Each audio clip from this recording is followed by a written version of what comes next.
in steps because people are here to learn. So take out your pen and paper. I got 6 steps for you.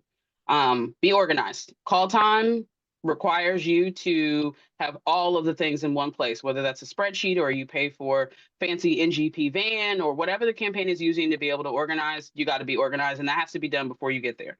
2, for every hour of calls that you're planning to make, an hour of prep is required.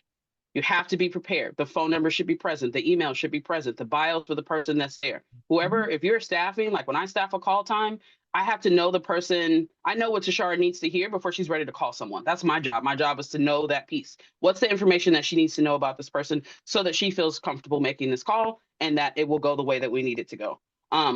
Part of that research is part 3. Look at the trends. The person that you're looking for that's on your donor list, why do they give? Do they give to other organizations? Do they give outside of this? What do they care about? And Shannon touched on this in what she just said. You have to know why the person might care. Does it parlay to the office that you're running for? Does it make sense for this person to do they share this value with you? Because if they don't, then maybe they'll give one time, maybe they'll throw something your way, but it won't be meaningful.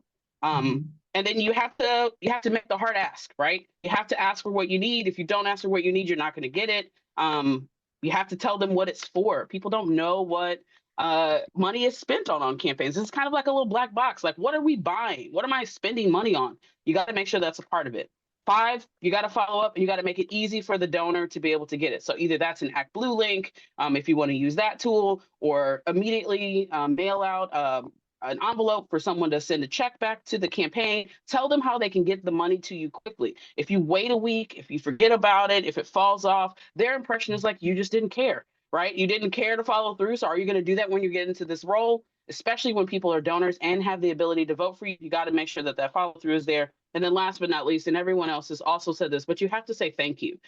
Gratitude goes a long way. You can't go back and ask someone for money if you didn't bother to say thank you for the time, energy, the effort that they put into it before. And thank yous need to be prompt. Those are the 6 things that I have to share. No, that's fantastic. Those are excellent steps. Just to add on that, a donor, just what you said, like the thank yous and the touches, you need to contact a donor at least 3 times, usually before you get a yes. For Black women candidates, it's 5 times before they even get a yes. For white men candidates, it's usually twice. And for Black men, it's usually 3. So just think about, as you're dealing with your candidates, how those barriers are already present.